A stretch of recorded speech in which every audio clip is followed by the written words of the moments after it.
Okay, everybody, welcome to the latest episode of All Too Real 2. My name is Michael E. Cullen II, and with me, as always, is Sesame and Carta. Oh, so you're going to continue with this name? Yes. This may actually air before the other episode, but we recorded another episode earlier where Matt decided that his name is now Sesame and Carta. Yep. Don't wear it out. I think you should record under that name, like as your music name now. That's not a bad idea. That's the thing. I have so many different names for like my music that like it's hard to like get anywhere because like I'll release like 3 songs underneath this name, and then it's like I need to like coalesce this stuff. Well, it worked for P. Diddy or whatever his name is now, Diddy. Yeah, I mean that's the thing. Though people knew who he was, though. So random people like sometimes I'll release stuff from my real name, then I'll have like a fake name. I think you should go by Sesame Diddy. And well, you know what, Sesame and Carta could be also somewhat related to the Gator Smoke. Yes, identity. You know, if you folks listen to our Loki breakdowns, you know of Gator Smoke. So today on the show, we are covering the 3rd episode of the Marvel Disney Plus show Hawkeye, the limited series. It's entitled Echoes. Originally aired on December 1st. On December 1st of 2021. Directed by Burton Birdie. And written by Katie Mathewson and Tanner Bean. So, what did you think of this episode, Matt? I liked it. I liked episode 1 and 2 more, but I did like this episode. I thought it was a good halfway point, for the series or season. Yeah, I mean, it was. I mean, I think a little bit of this, my issues with it, which I might get into as we break down the episode, is I think a lot of it is, like, for a show that's only going to be 6 episodes, it seemed like nothing happened in this episode, really. It was... I mean, they're not going to have season 2? They don't know yet. They haven't announced or anything. Okay, I mean, all right. But what I'm saying is, like, for a season that's only going to be 6 episodes at least, it's like you're to the halfway point, and we really haven't. I mean, we've encountered certain things, but it's like not much has happened. Yeah, it was not my favorite of the 3 so far. So, I mean, I did like it. Like I said, okay. So, anyways, we start out with a flashback to the character of Echo. Well, at least that's what she'll become known as in the future. Alaqua Cox's Maya Lopez. She's the deaf commander of the Tracksuit Mafia. But when she was a kid, Darnell Besaw plays her as a young kid in this episode. And we meet her dad and stuff. First, we start out with her in school. What happens there, Matt? She's basically reading lips. She's doesn't really have. Just interesting. I watched it twice, and I noticed I'm like, they don't have like a person doing like sign language. Like it just seemed kind of weird to me. Yeah. Okay. They don't have an interpreter at the school. I just seemed. I don't know. So she's reading the teacher's lips. Well, the teacher did come by, and the word interpreter was there, but I didn't see anyone in the classroom. So I don't know. But so she's she's basically shown that she's kind of a little bit ahead of the curve of the other students, like intelligence wise, because she pretty much did the assignment on her own, like all at once, and like the teacher came by to make sure that she was paying attention, but then she saw that she had already written down all of the answers, and then she drew a cool, cute little dragon figure, and the homework or whatever. Yeah, there's a definite dragon, like, motif going out throughout this whole thing. Yeah. So, anyways, we end up seeing, like, she's a really well-trained martial artist and stuff. We find that out. We also where she's able to basically mimic people because of her enhanced abilities, because of the fact that she can't hear. She uses her sight to mimic people in a way. Which showing her echo seems kind of weird, because echo is an auditory thing, not a visual thing. So, I mean, that might be on purpose, though, too. Yeah, it could be. Yeah. I mean, it is a cool name, but yeah. The So, anyways, her dad is killed by what appears to be Ronin. We don't know if that's Clint Barton's Ronin or somebody else. It's hard to say. Yeah. We also at one point we see the hand of a guy with cufflinks and a suit, who is referred to as Uncle. And we hear a little laugh that sounds a lot like Vince D'Onofrio's laugh. So I'm not saying that it's going to be Kingpin, but I think it's going to be Kingpin. I mean, it's so obvious. I mean, or it could just be a complete fake out. But yeah, I mean, he's the ruler of the trench. Well, not the trench coat. The tracksuit. The tracksuit mafia. Wow, not the trench. No, we're not talking about Columbine here. No. Please no. No. Yeah. I mean, it has to be him. There's no other way it could be anyone else. But. Yeah, and in the comics, he did raise her after her father passed away. So, so many hints that it would be weird. And so we get this whole. We go to the present day. We're back to where Clint and Kate are basically have been kidnapped by the tracksuit mafia and by Maya, and so they're inside what I thought was like a warehouse, but it's actually a big KB toy store. Which is interesting. I mean, there's a lot of motifs and stuff here about, like, children and things of that nature, and we see, like, the loss of innocence when it comes to the fact that Maya lost her dad, and we also have the echoes of it with Kate losing her dad when she was young. Yeah, and a parent figure that basically might be evil. Right. So there's a lot of similarities between Kate and Maya, Yeah, yeah.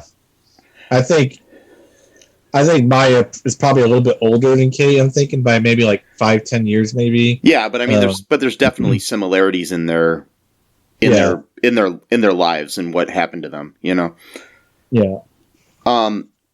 So it's interesting because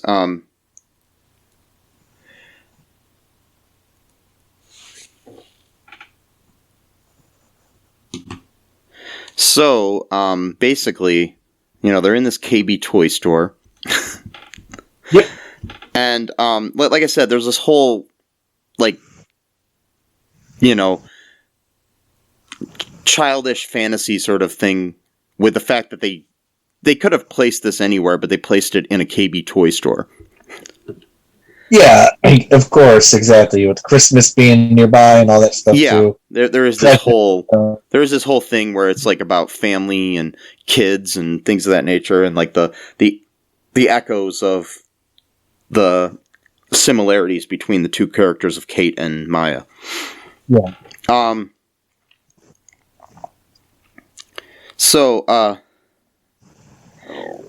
Barton manages to free himself while they're there. There was also a funny thing. This whole dragon thing too is interesting, which is another thing about fantasy, I think too. But we do know that dragons are real because we saw Shang-Chi. Yeah. But there's this funny thing where one of the guys in the Tracksuit Mafia is talking to Kate and talks about how he bought his girlfriend tickets to go see Imagine Dragons. Yeah, exactly. Imagine Dragons. So Yeah. It's like, imagination or imagining, it's they really are pushing the dragon thing lately. Yeah. Because of Shang-Chi, because, we do know, and I don't know is this true or not. I read something, I can't find it anymore, but I had read that heard that there was a Marvel character that actually was a dragon that came from like a planet of dragons, like that was like the normal people. There And, might like, be. I don't know. There's so many characters. It was like such a peaceful society that the character kind of got bored with that, so then it moved to Earth, and then basically they also had the ability to shapeshift. And the working theory was that the people who live in Ta Lao might actually be part dragon, like which would make sense. So that's might be the reason why Sean has the ability when he uses the rings that they're orange colored instead of blue, because that actually may have been originally for people who have like the dragon blood in them, not just any old rando who picks them up, which could explain why I forgot his name. When Wu, he uses the rings in a very almost basic way, like those rings are so much more potential than what he's using them for. Like he's just using them like a whip. Like nothing really special. Yeah, and it's so, yeah. The other thing too with dragons, I mean, dragons are like creatures in almost, they're various different cultures, whether it be European or Asian, but there's also like dragons within the mythology of Native American culture too, and Maya Lopez is a Native American, so there could be in that within her, whatever tribe she comes from or anything too. There could be a history of dragons in that too. So yeah. But anyways, I just thought that I did think that scene was kind of funny though, kind of a character developing thing where Kate is seriously, it's like these are bad guys, but and the bad and you also get the idea that these bros in the Tracksuit Mafia are just basically kind of like muscle for hire, because he's sitting there and they're having like a normal conversation about relationships and shit. It's just like. Yeah, I know. I thought that was kind of cute. It's like everything good. Yeah. And it also shows that it does show that Kate kind of cares too. It's like even though she may or may not have killed some of these guys later. But anyway, so exactly. Maybe it was him. Yeah, who knows? No. Terrible. Yeah. So they there's like a big fight scene because Clint ends up freeing himself because they were tied to these like these little I don't know, they were like those bouncy horsey thingies, Yeah, the thing you put a quarter in. It's like a carousel type thing. Mm-hmm. Oh yeah, and you said before too that they put him on a unicorn, and that's to prove that there's an anti-masculine agenda or something like that. Yeah, I've read that somewhere, but yes, yeah. They put Clint on a unicorn, but they put Kate on the rocket, which implies that there's also a transgender thing going on. So like they're like, oh, we put Kate on the rocket, which symbolizes a penis. So we're like saying, hey, she should become trans, but become a trans male. And then we got, I think what it is that people are reading kidding. into it and giving her more power, and it should. I'm not kidding. If I go on YouTube, I'll be able to find at least one video where they say that. Oh yeah, I'm sure.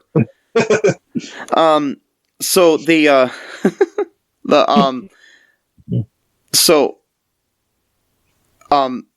basically during the fight, there is a point where Maya does say to Clint that he relies too much on technology when it comes to his hearing. Mm-hmm. Because he does have a hearing aid. And then we have during the fight where she steps on his hearing aid and breaks it. Ooh, yeah. After it falls out of his ear. So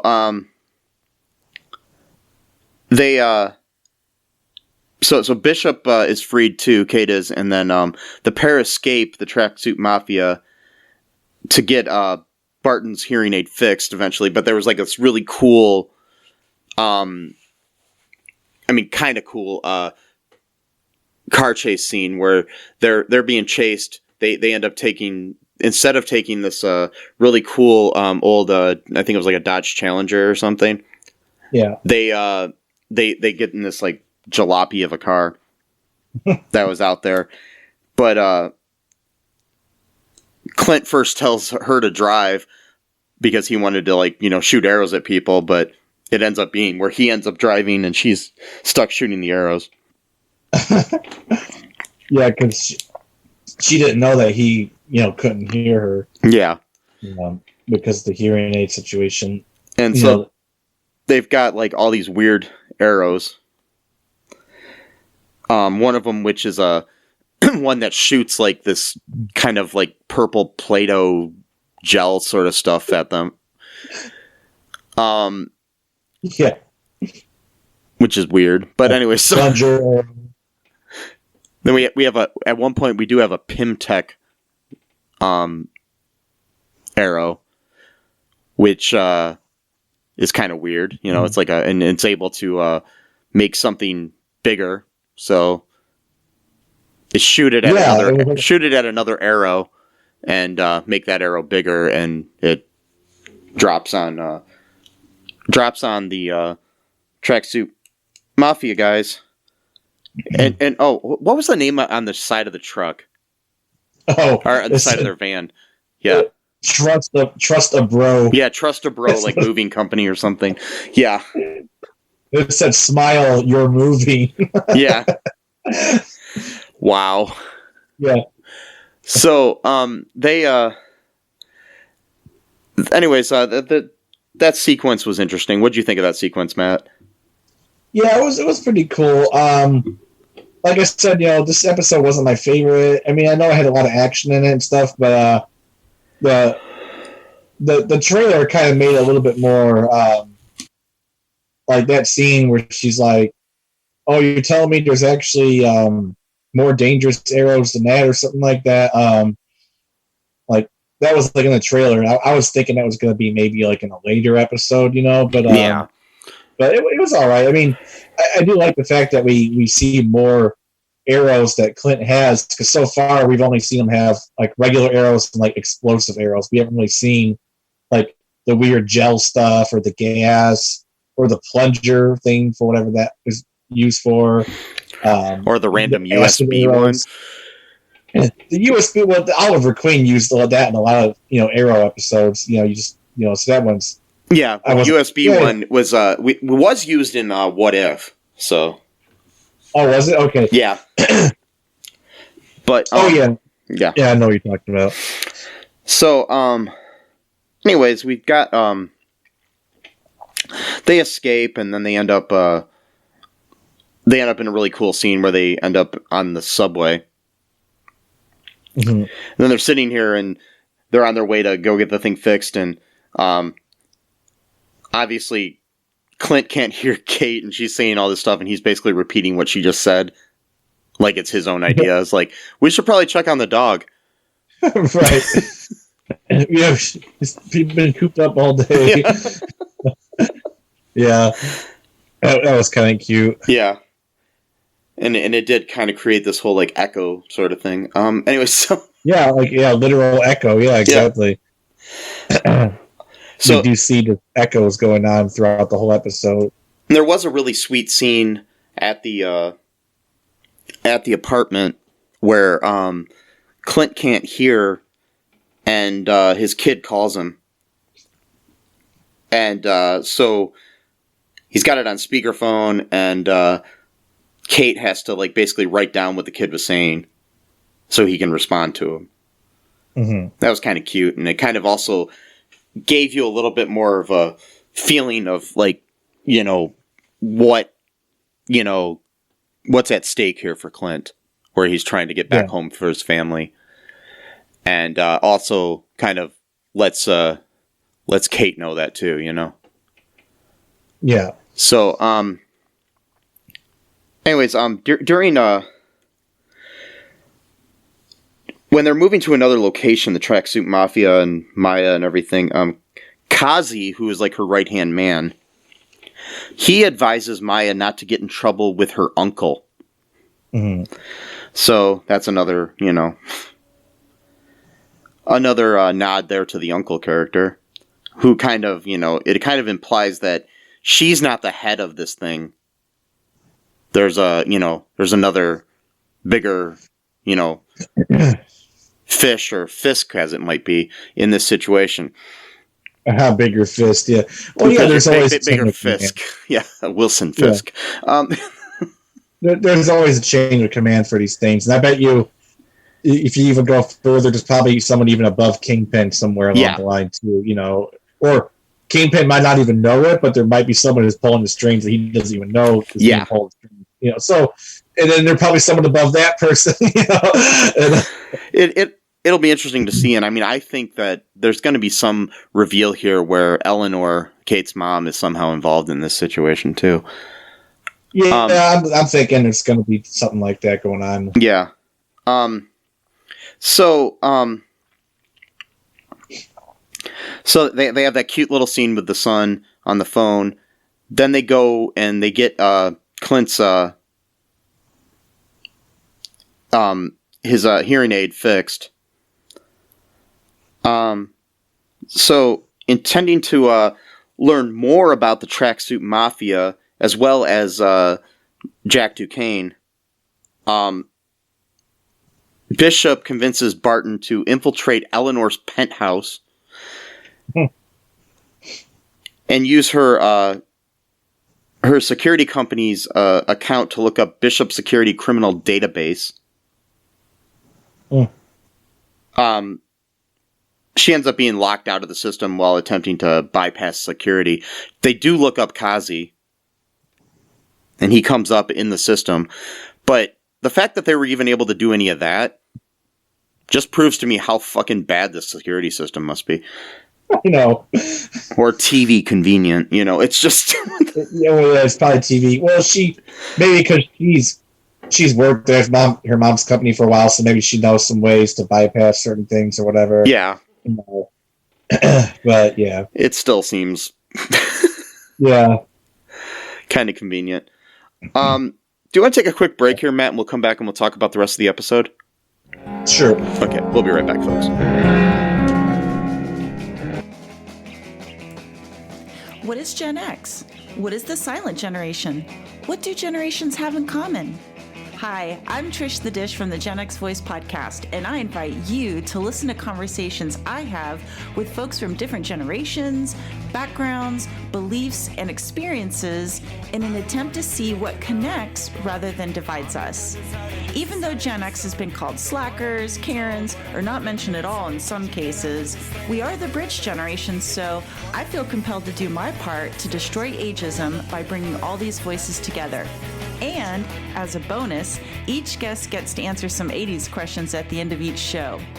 So download and listen to Gen X Voice today on Apple, Spotify, Amazon, or wherever you listen to podcasts. And let's see how much we have in common after all.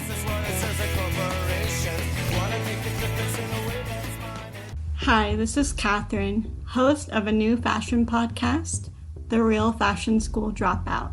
Join me as I interview guests every week in the fashion and beauty space, and we gossip on all things fashion and beauty, and even get into some personal stories of their journey in the industry. You can find us on Apple, Spotify, pretty much wherever you get your podcast. Hope to see you there.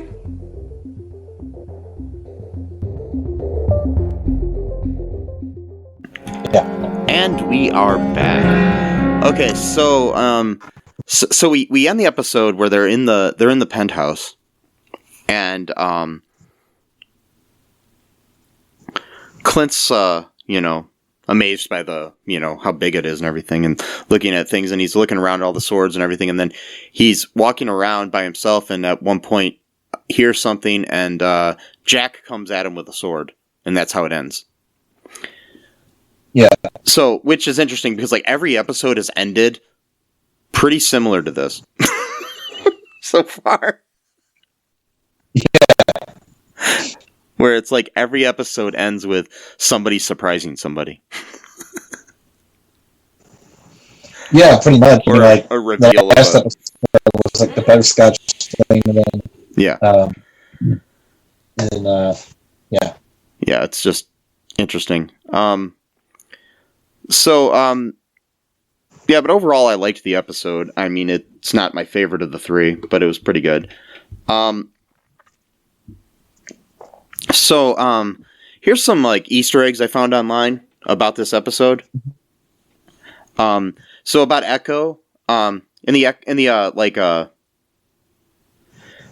montage of Echo's life, we see her easily defeat a male boxer.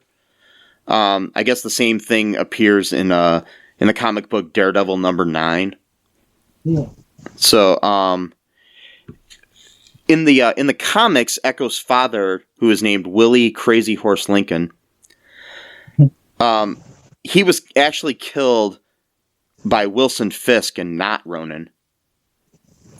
No. And so the part about him leaving a bloody handprint on her face as he died was loyal to the source material, albeit in a different spot.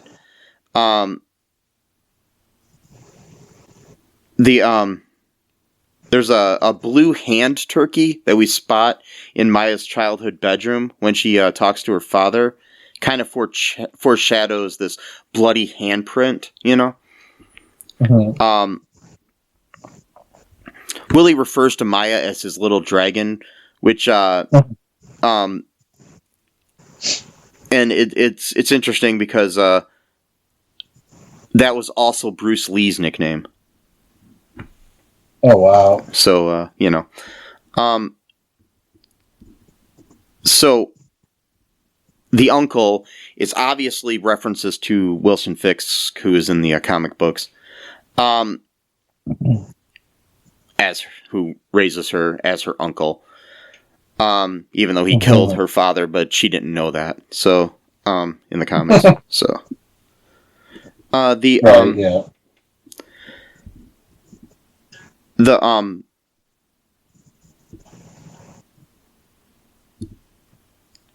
So, basically, in fact, there's a conversation between Echo and her father about being deaf in a regular school and the existence of dragons. It also kind of might be a kind of a play on the fact that the next Netflix Marvel universe isn't necessarily connected to this universe, but we're probably going to somehow connect them here, Mm-hmm. And there's like, they're in another dragons are dangerous, Mm-hmm. and so is Kingpin, and he's from another world, as dragons Right. are, so it could be a lot of, Yeah.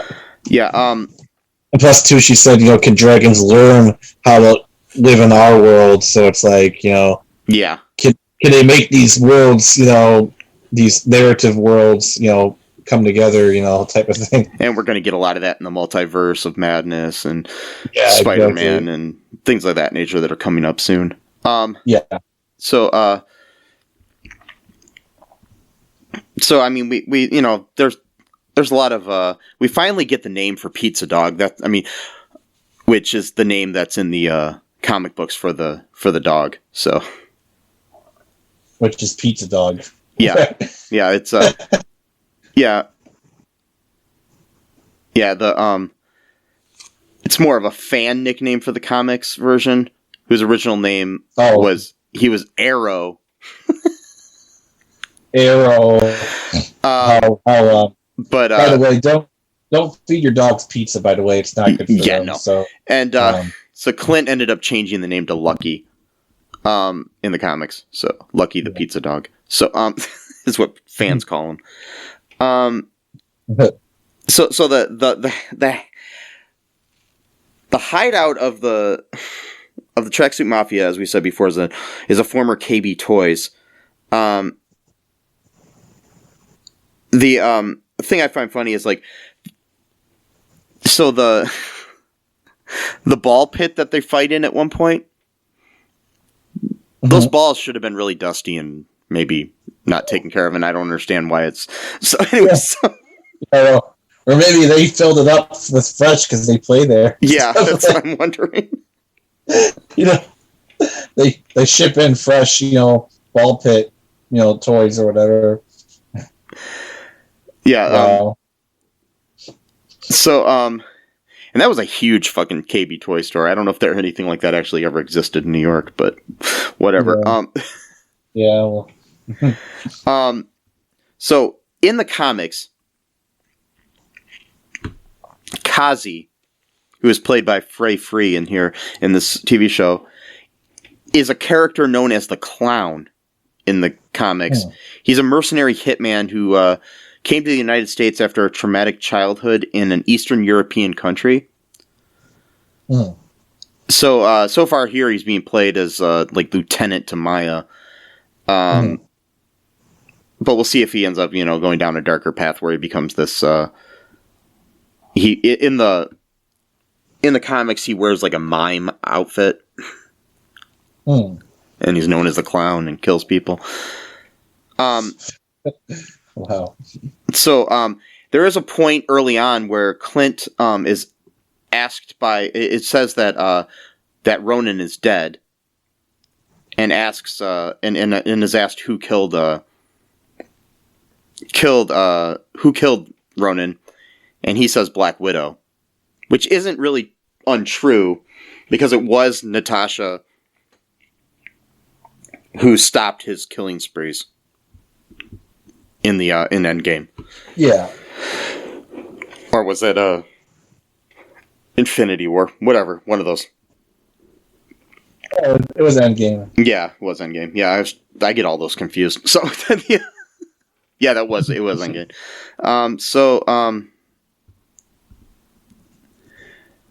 Anyways, that's pretty much what I found here when it comes to Easter eggs. I want to give Den of Geek some credit for that because that's where I found most of those. So, some on /film as well. So there we go. So anyways, yeah, any other final thoughts here, Matt, on this episode before we wrap things up here? Nope. Any speculation as to what's going to happen in the next episode? Yeah, I think it's going to be revealed that Jack was Clint's mentor. Yeah. Kind of like he was in the comic books. I don't know if he's going to be the same swordsman, from the comic books or anything like that, like a hero or whatever. There might be some kind of connection, at least. Yeah, so I'm not sure if they're going to recognize each other, but then not acknowledge it in front of everyone else. So they're just kind of sort of have a secret understanding. They know each other type of thing. I don't know. Because at one point, I'm not sure how they got this footage, but it showed Kate and Clint on one side of the table, and Jack and what's her mom's name? I forgot her Eleanor. name. Yeah, Jack and Eleanor on the other side of the table, and they're basically trying to explain what was going on, why they're together, or something. I don't know who had the footage, but it seems like it was at least a couple episodes away, so I'm not sure. Yeah, it was in a preview for one of the upcoming episodes. So okay, yeah, right. Or in the trailer for the main show in general. So yeah, I'm not sure if they're gonna actually publicly acknowledge that they know each other, or if they're going to have like a conversation in like secret, like, hey, you know, I know who you are. I know, you know who I am. Yeah. Type of thing. I'm not sure, but I guess we'll have to wait and see what happens there. Yeah, so that would be kind of cool. Still not sure if Jack is really a villain or if he's just a guy. You know, I'm not really sure. Yeah. Yeah, I'm not sure either. I mean, it'd be interesting to see what happens. I do think there's going to be some kind of reveal there, like you said, about Jack. Hopefully quickly, because we've only got, 3 more episodes. 3 episodes. Yeah, so. I know. They should really make these shows like at least 8 episodes, not 6. Yeah. I don't know. It seems a little bit not enough. It just it sometimes sucks though, because they do have a lot of episodes on some of these shows, and honestly, nothing happens. It's like, it's sometimes you're just spinning wheels for a while too. So maybe 6 is good, but it did seem like this episode was really spinning wheels too much. Literally. Yeah. Yeah. With a car chase. Anyways, anything else here, Matt, before we wrap things up? Yeah, I just want to play a little tribute to the Hawkeye. Okay, before we end with that though, just make sure you check out all2real2.com and and give us a 5-star review on anywhere you can. But until next time, here's Matt playing a song. Yeah, it's called Hawkeye and Pizza Dog and Kate Bishop. Okay. That's the name of the song. It's beautiful. Beautiful, yeah. All right.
Beautiful.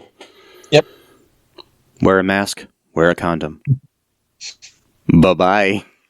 Thanks for listening to All Too Real 2 podcast, a Cullen Park production.